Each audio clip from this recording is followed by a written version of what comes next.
Tomorrow is a very special day in the Vedic tradition. Tomorrow is what we refer to as Mahashivratri. And oftentimes people stay up all night long doing praying and things like that, and they get up in the morning, do puja and finish their celebration of Shivratri. There's also a lot of symbolism associated with Shiva, and so many of those things he's referred to as Neelakanta, for example, and he's always shown with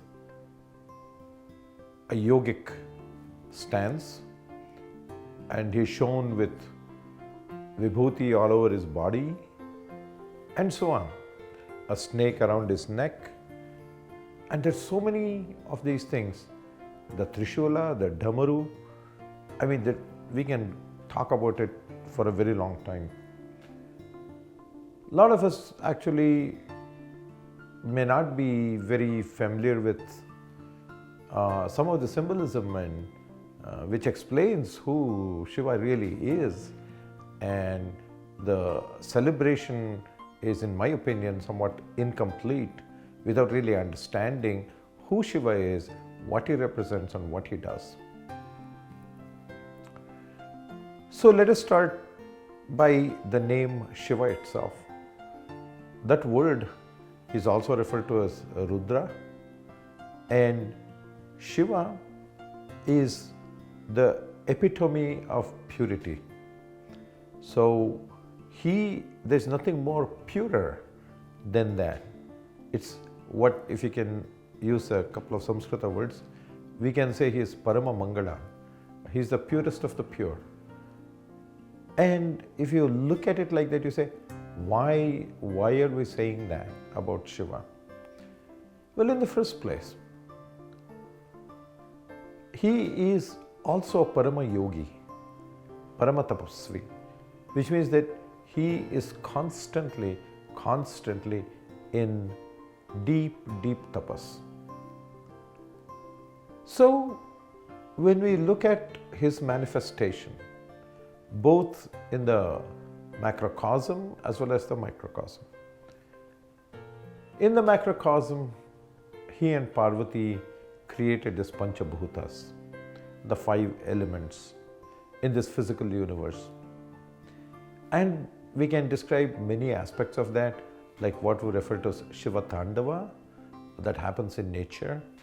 But given the duration of our discussion today, let's focus a little bit more on the microcosm, because that would directly affect me, and it'd be more interesting, at least I would hope, more interesting for me, more useful for me to find out the presence of Shiva inside this body or Sharira, and what exactly do all those symbols mean, and when I pray to Shiva, who am I really praying to? In the first place, the Manas, as we know, is the place where information that is gathered from all the 5 sensory organs, that 5 objects of perception. In Samskrita, we refer to the Shabda, Rupa, Rasa, Gandha, Sparsha. So all these 5 objects of perception comes to us through the 5 sensory organs, and that information comes together, it is fused together in what we refer to as Manas, or in English what we may call the mind. The intellect is beneath that, and this Manas, where the mind, where all of these things come together, several things happen. In the first place, if this mind has to be steady, because if the mind is not steady, as you can imagine pouring some liquid into a vessel, like information coming to the mind, and this vessel is not steady, if it's just shaking all over the place, you know what's going to happen to all that milk in this case, or whatever liquid I'm pouring into that vessel is all going to get splattered, spilt, and that's not a very good way to receive that information that can eventually turn into knowledge and hopefully into wisdom to receive that. So the very first thing for us to experience good things, to get the maximum out of all the 5 perceptory things that are coming into me, is to keep the mind steady. So Shiva plays a very, very critical and important role in this, because there are 3 Devta Shaktis, for those who are familiar with the Vedic tradition: Garuda, Shesha and Rudra. These 3 entities have a direct abhimana, as we call it, direct influence over the mind.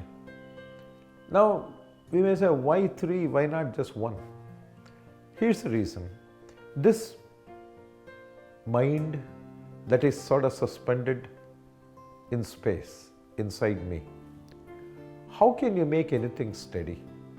The easiest way is to, normally what happens, the mind, forget about the mind, anything, if you just suspend it in space and it's not connected to anything, what happens? The gravity will pull it down. Similarly, the mind, if not kept steady by doing the right things, it'll just go down. And when we allow the mind to do that, one can actually go into depression, anxiety, fear, all these negative things that are caused in the mind. So the very first thing is important for me to not let it fall, for it to be steady. And this is done by 2 Devta Shaktis, Garuda and Shesha. Garuda is the Veda Abhimani Devata. He is above everything except Vishnu.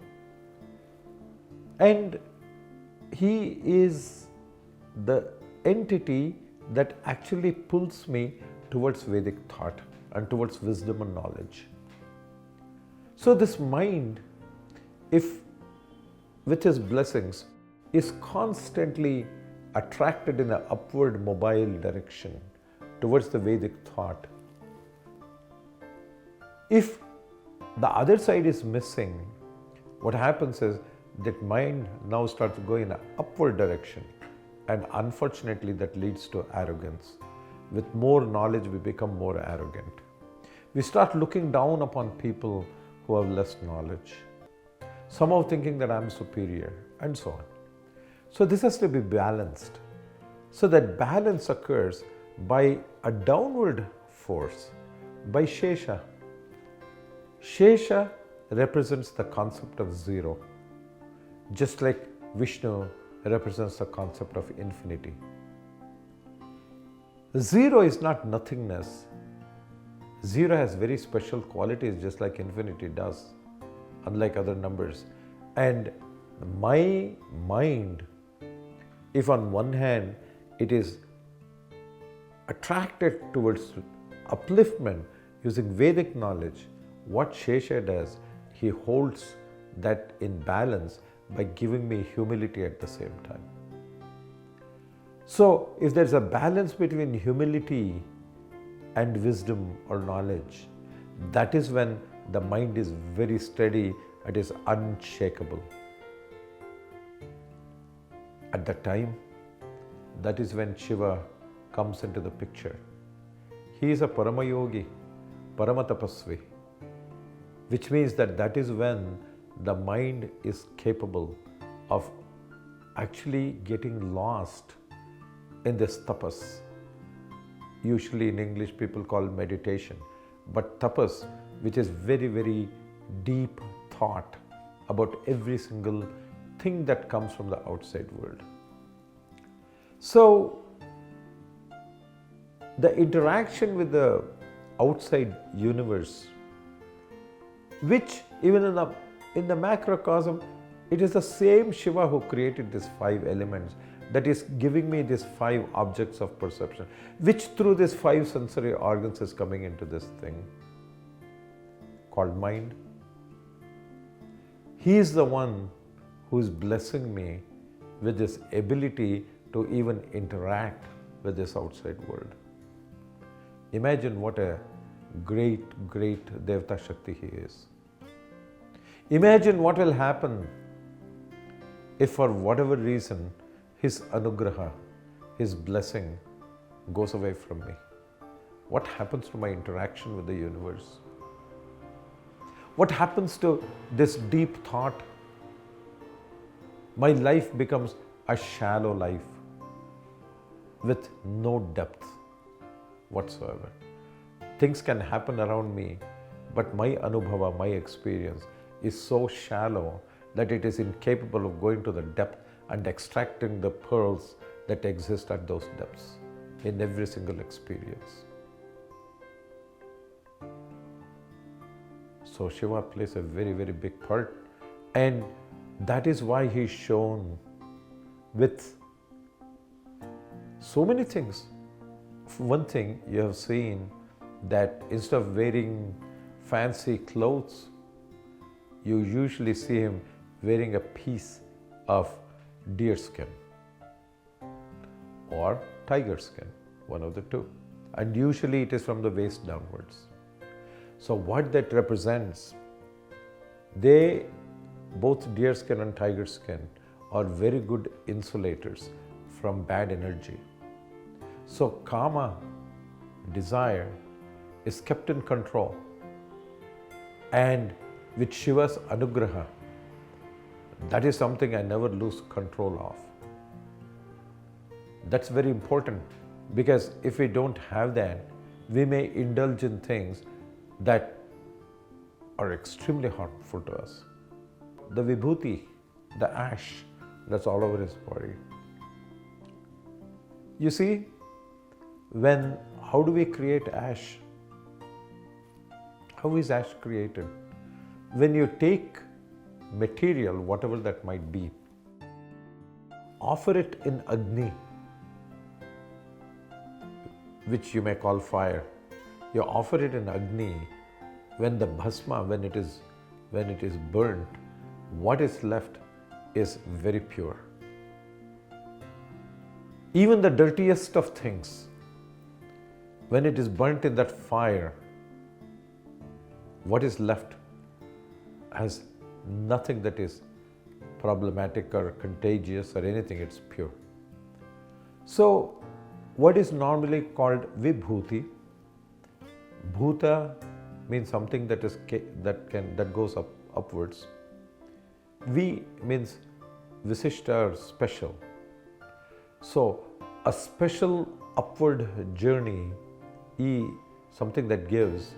So, that thing that gives that energy for special upward journey by making my mind very pure is Vibhuti. So, everything that comes into me, every single thing that comes into me is purified. That's why he is Shiva. That's why he is the epitome of purity. And that is why he is shown with ash, Vibhuti all over him. There are other things. He is called Neelakanta. Say that when Samudra Mathana was happening, poison came out and he drank it and it stopped in his neck. Well, how come his neck is blue? How come he is Neela, not black? Well, because when we are churning, forget about Samudra Mathana, when we are churning in our mind, everything that comes through us, and people sit there and think and think and think and think all day long about things, the very first thing that comes out of that is Visha. It's the poison that comes out first. It is those things that are toxic for me that comes out first. And if nothing is done about it, my mind gets engrossed in that poison, and it poisons my mind and my thoughts. But Shiva, because of this tapas. My mind, with his blessing, also goes into tapas. And what happens? That Visha is never allowed to enter into me. It is stopped in this chakra we call Vishuddhi chakra. Shuddhi, Shuddha, that means purification. Not just purification, Vishuddhi. So what happened to that? Well, that is turned into something blue. Blue is not like a injury or something. Neelavarna, that is the color of Sri Krishna.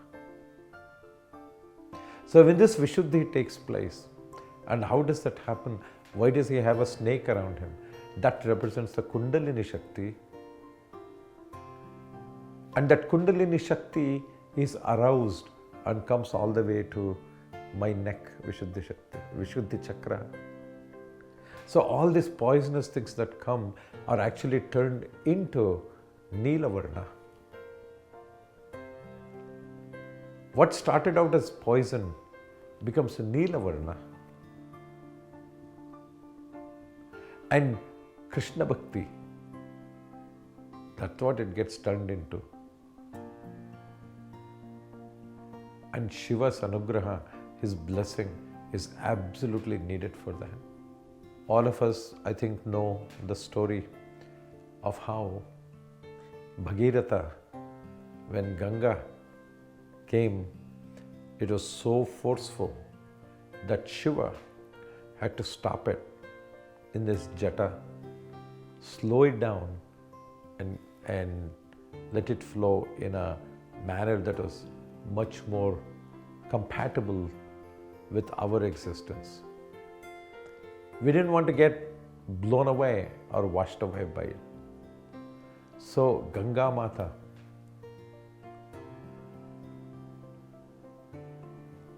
where did it originate from? From Haripada, Vishnupada.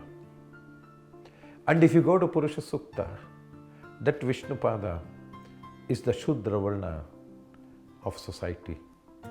Those people who serve, those of us who serve in whatever capacity, from that energy comes. So energy comes into me not because of knowledge, not because of my strength, not because of something I produce. It comes because of my service. And that energy that comes from that, it can be so forceful that it can wash me away. But Shiva stops that. He stops that. And he allows it to go through me at a much more compatible speed. So that what came, all those wonderful things that came from Kailasa, from the heights, that actually came into the plains, brings back all those wonderful things that are there in that energy that flows into me. From heights at which I cannot even climb, I cannot even go. And he is the one who allows it to come to my level. If we are not grateful for that, something is wrong with us. So this is something we have to be aware of every single day, not just on Shivratri. Every single day. Every single day we have to pray to that Maha Deva Shakti, Shiva, so that my mind can be pure. To represent this, to make you and me aware of that, you go to any Shiva temple, right above the Shiva Linga, there is a vessel with a little hole, and that water keeps dripping. So that similarly, my mind should constantly get purified, just like that water dripping on the Shiva Linga. And if Shiva doesn't need purification, he's always pure. But with his blessing, I need purification. My mind needs purification. And the dripping of that water is representative of that. Aushadham Janhavi Toyam Vaidya Narayano Harihi is a saying. So the ultimate Aushadha is Janhavi Toyam, that Ganga Jala that comes from Shiva. But the ultimate Vaidya, Narayano Harihi. But without Shiva's blessings, it can never come to me. So let's hope and pray on this Mahashivratri tomorrow that his blessings may be not just with you and me, but upon every single human being on this planet. Om Namah Shivaya.